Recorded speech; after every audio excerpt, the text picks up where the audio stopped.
Greetings, ladies and gentlemen, and welcome to this latest edition of Tales from Outer Space. And as always, I hope that you enjoy. A strolling general with a floppy hat, written by _________.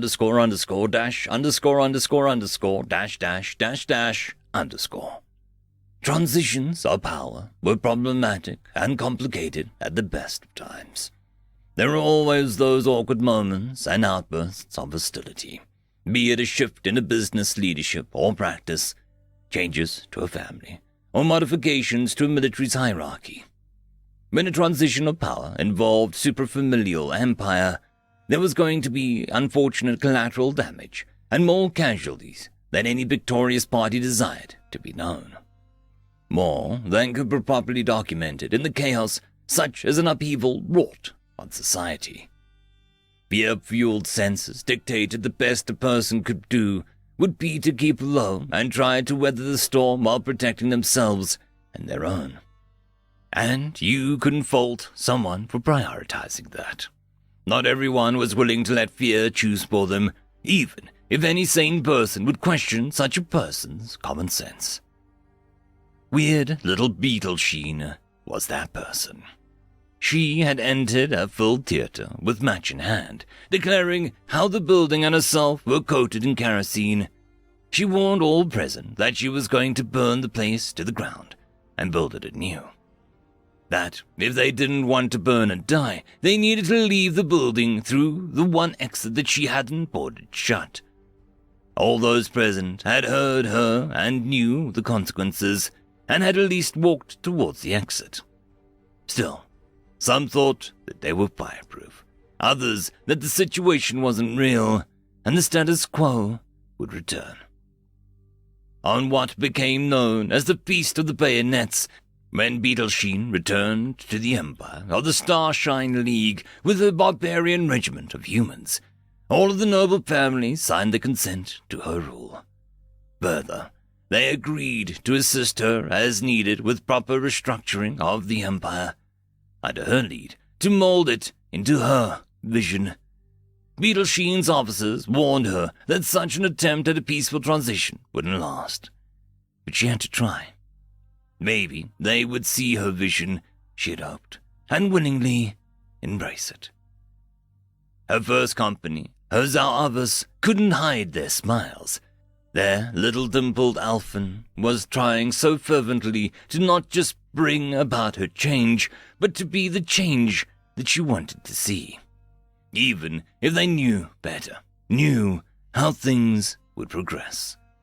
Still, those she opposed weren't nice people. Initial laughter turned ominous as rank and file Zauavas suggested it loud.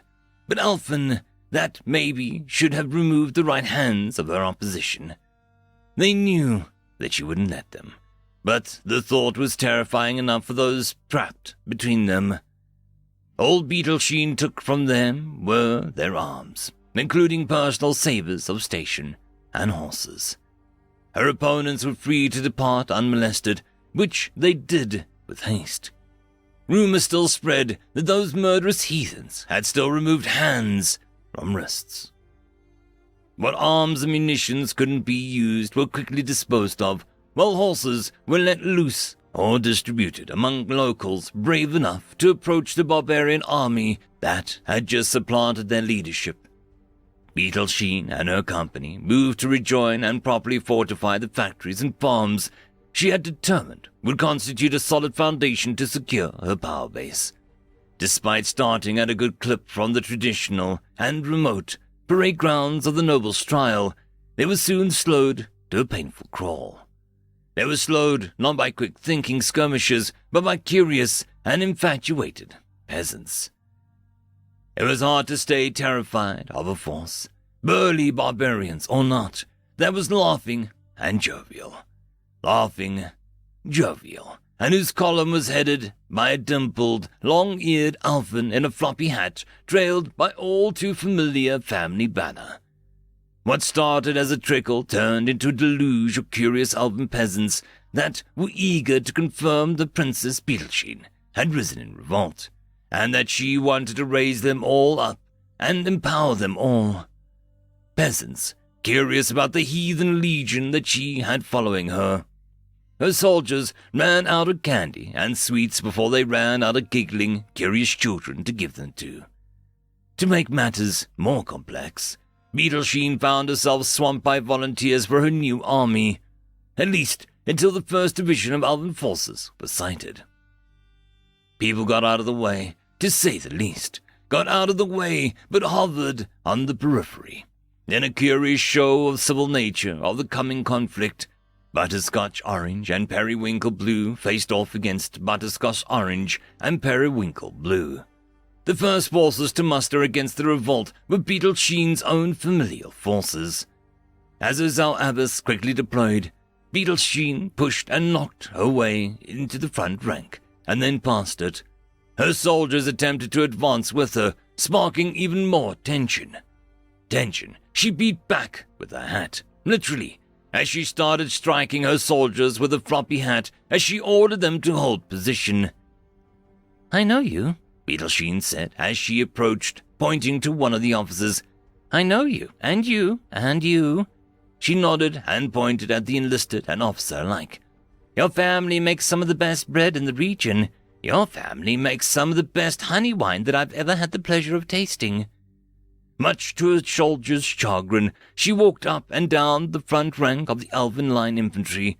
Line infantry that stood at ready soon lost their posture and pose little by little.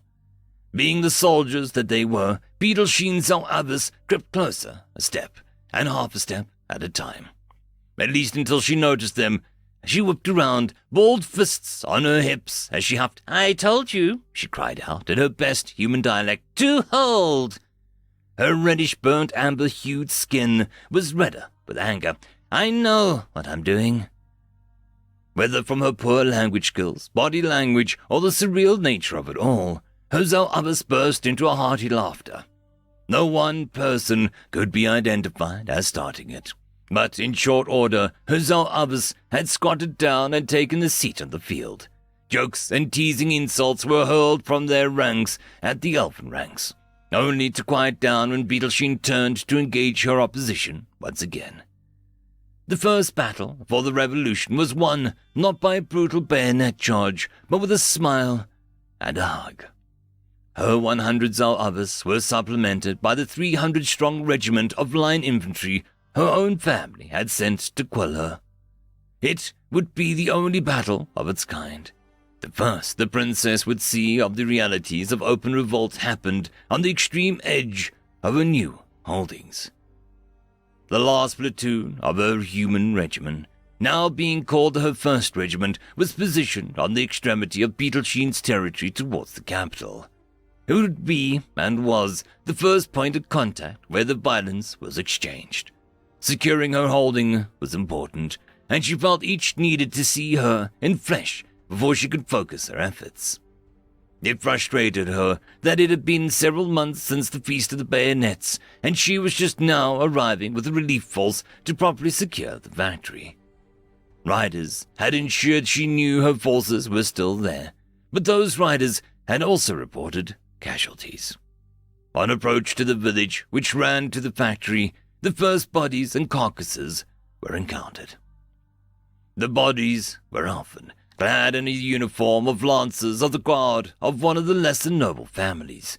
Their deaths were recent, and a call from the shrubs on a nearby hillock revealed what had happened. The men who stood wore Beetlesheen's colors, but it was a standard uniform, simple trousers with a standard jacket, a floppy, build cap instead of the caps Zal-Abbas wore. There were 5 of them in all, one with the twin chevrons of a corporal. Corporal Ollie, as he had come to be known. They had ambushed the Lancers, who had been probing the area for a while. Initially, they thought the dust cloud of their relief was a larger enemy force, which had inspired the defenders to strike out more aggressively and proactively. Of the 25 soldiers sent to secure the factory and the village, 6 were dead, including the officer and both sergeants, and another 5 had been wounded. Of the wounded, 3 were boarded in the village, being tended to by the villagers. Of the 6 killed, 5 were killed in action, and 1 was shot by Corporal Ollie. confusion reigned supreme when Ollie reported why. To baby with baby make. Beetlesheen asked for clarification, but the clarification only made it worse. Apparently one of the sergeants was trying to make a baby with a baby. Was this some kind of dark sorcery? Were those rumors that she had learned as a child about humans true?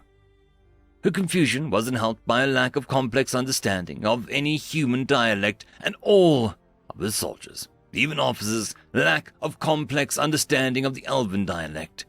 That wedge of confusion that was starting to drive itself between Beetlesheen's humans and Elven was, fortunately, quickly dispelled. Villagers, seeing who had arrived, started to flock to meet their new sovereign. Villagers who knew what had happened. One of the sergeants, hearing of what was acceptable for persons of authority to demand, had tried to abscond with young Elven girls. Such abuses of power were normal fare in low and Elven society, given the stratified nature of authority. There was something that just was. Corporal Ollie disagreed. He was already second in command due to fatalities, and his anger upon discovering what was transpiring was truly terrifying. According to the villagers, a fight began the moment Ollie was led to the scene, and it escalated to lethal force quickly. In his best broken Elven, Ollie had addressed the village as a whole. The nuances that he'd intended were lost in translation, but the gist of it got through. The tradition of paradigm was broken and gone. Old norms and accepted abuses will not be tolerated, not even by humans like him. Rule of law applied to all. That single act was enough to win the village's heart. Not only were these humans in Elven colors dying to keep them safe from the forlorn position, the rules and changes they brought truly applied to everyone, especially themselves. The villagers' worry that Ollie would be punished for killing his superior was quickly put to ease by Beetlesheen. This particular factory village had a light weaver, a far more vibrant and lifelike version of the stereograph that involved the use of a mirror, but still rare sorcery. The most widely circulated light weave of the early revolt came out of that village. It couldn't have been simpler, but it meant so much. A young Elven peasant girl was all smiles as she temporarily pinned a new sergeant's patch onto the arm of a kneeling human soldier. A soldier in a soiled and torn standard uniform. A soldier who was trying to maintain a neutral expression, with just enough of a smile breaking through to add to the adorableness of the image. End of story. The algorithm reckons you should be watching this video next, and I recommend that you should be always watching my video. So, click with energy! And yes, clicking that does help the channel. Thank you very much. I just want to give a quick thanks to the Tier 5 patrons and channel members. Alithia, Barky, Fudic Yol, Cam Maxwell, Caspar Arnholtz, White Van 420, Lord Asrakal, Arcalian, and Oakfield.